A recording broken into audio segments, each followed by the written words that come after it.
Welcome to the Highly Sensitive Person Podcast, a twice-monthly podcast for people who experience the world intensely. Join me on a journey of acceptance of our highly sensitive person traits. Welcome to episode 53 of the Highly Sensitive Person Podcast. I'm your host, Kelly. This is a show for people who are highly sensitive, who think they might be highly sensitive, or today it's especially for people who are not highly sensitive, but have someone in their life who is. That's because today my goal is to help those without the trait of high sensitivity understand it.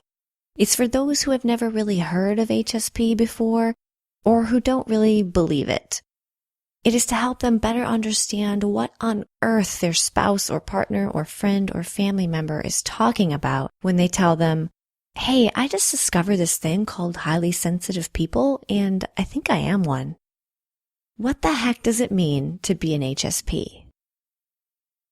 First, I want to address a few things.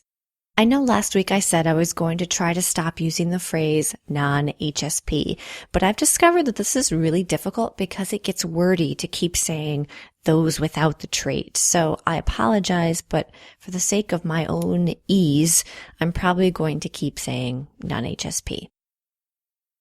So the format of this show is going to be like a list of frequently asked questions that people have about being a highly sensitive person.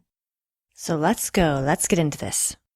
Frequently asked question number 1.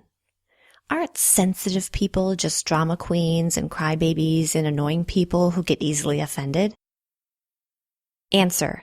In my opinion, the first step in understanding HSPs is to adjust your personal definition of the word sensitive. This is super important. The first reaction many people have when they hear the phrase highly sensitive person is a negative reaction. And that's because of the charged word sensitive. But let's think about what the word sensitive truly means. It means quick to detect or respond to slight changes, signals, or influences. It means observant and conscientious. So why on earth do we equate sensitive as a negative trait? A person who is observant and conscientious sounds like someone I want to be friends with. It sounds like someone I want to be in a relationship with. Sensitive is good. Also, you gotta know that high sensitivity is not the same as hypersensitivity. High sensitivity is a biological trait. Hypersensitivity is a coping style that means being emotionally fragile. So please, if you are in a relationship with an HSP and you're just learning about it for the first time, make a big distinction in your brain between emotional fragility and high sensitivity. They're not the same. If your partner is truly an HSP, they are not emotionally fragile. That is, unless they're also hypersensitive. But that's a completely different thing. I want to talk just a little bit more about the word sensitive and its connotations. Dr. Elaine Aron, the person who coined the term highly sensitive person, admitted in her recently released documentary that she named the trait highly sensitive people because she couldn't think of anything better. So it could be said that HSP isn't the greatest name for this trait, but it's the best that there is, and we're stuck with it now that it's the accepted term. However, there is another name for this trait that's not used as much, but that I like better. It's sensory processing sensitivity. Think about it. Sensory processing sensitivity. Our senses are sensitive. We are more sensitive to things and process them in that manner.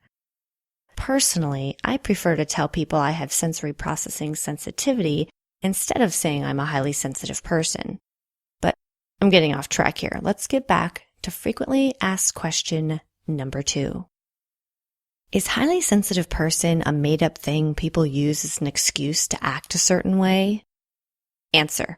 High sensitivity isn't a flippant categorization created by some psychologist to explain away bad behavior.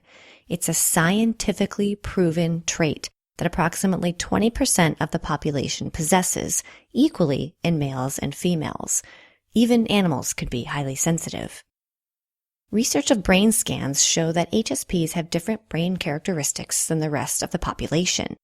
If you want to know more details about all the science behind it, I'll have links to articles in the show notes that you can explore. Just visit highlysensitiveperson.net/episode 53.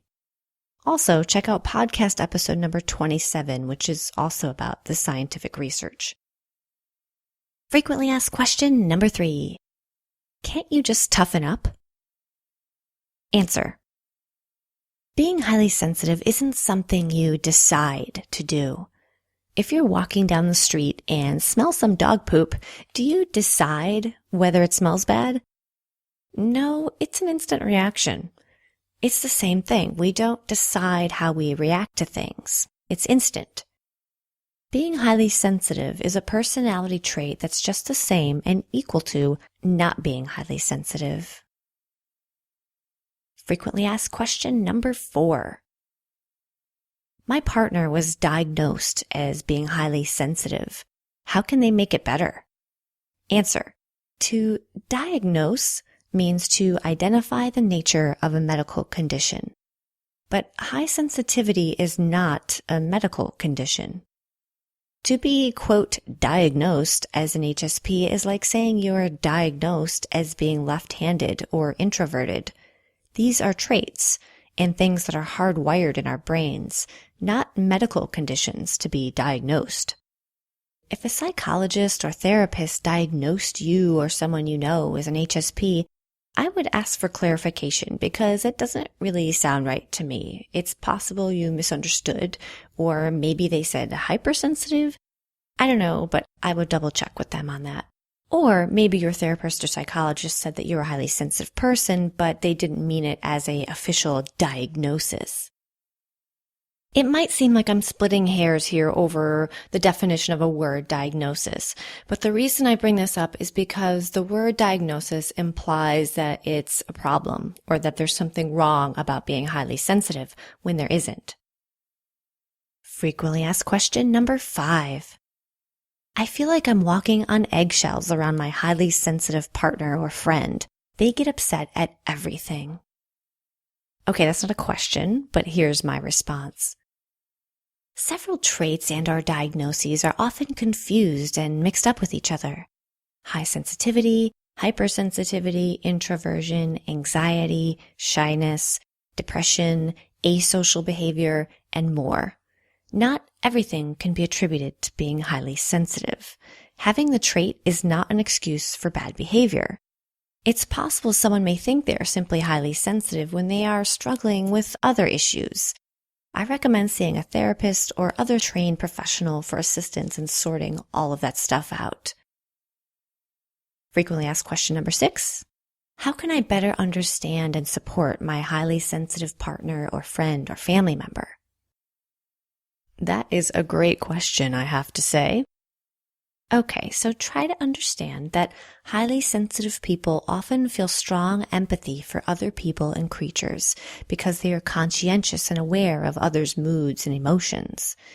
They often don't like having a lot of things to do at once. They're easily overwhelmed and overstimulated by the world around them. HSPs might not be able to answer questions or make decisions immediately. They need time to think and analyze things. HSPs often don't like the feeling that they don't have at least some iota of control over a situation, and they may be bothered or irritated by aspects of their environment, things that might seem trivial to you, like lighting or temperature. HSPs might be easily startled by sudden or loud sounds, and they may be deeply moved by music and art. Conversely, they might strongly dislike and avoid violence, like in movies, TV shows, and on the news. They may be extra sensitive to odors, noise, drugs, and caffeine. And HSPs are often introverts, but not always. In fact, about 30% of highly sensitive people are extroverts. Finally, folks, the most important thing is that you are trying to understand and learn with an open mind. That is the sign of a supportive partner and friend. Attempting to open your mind to something you don't understand is such a gift that you can give to your loved one. When your partner or friend tells you about high sensitivity for the first time, don't write it off. Don't act like it's stupid or unimportant. It is important. If you care about this person, you will also treat this piece of information as something important. A little understanding on your part can go a long way.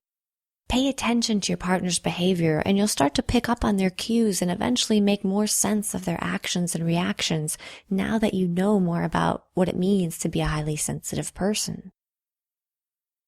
The key for my husband was that he listened to me when I told him I was an HSP. No, he didn't buy into it right away. He was skeptical, but over time, he realized that it made sense.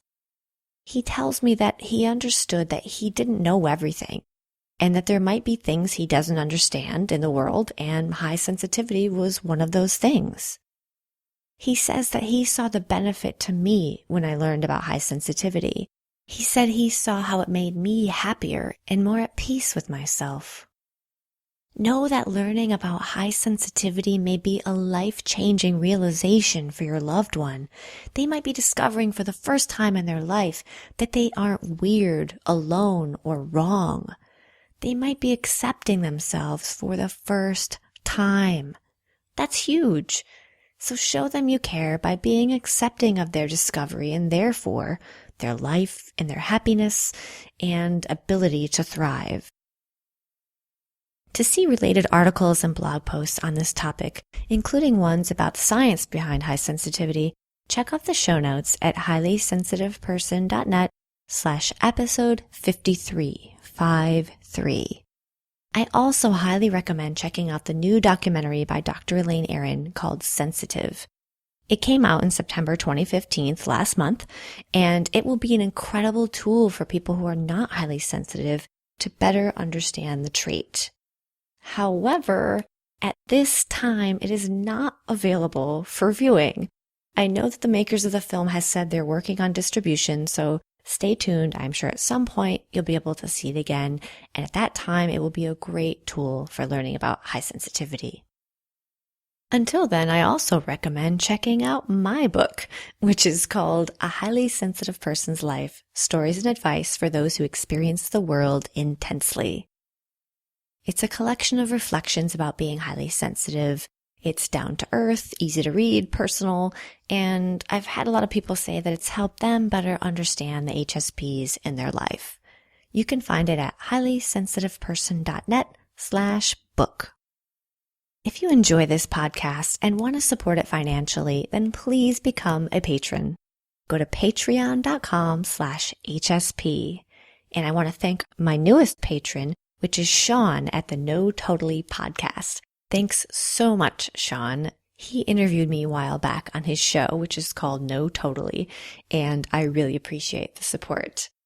This podcast has 12 patrons right now. I wonder if we can get one more by the next episode. That would be really great.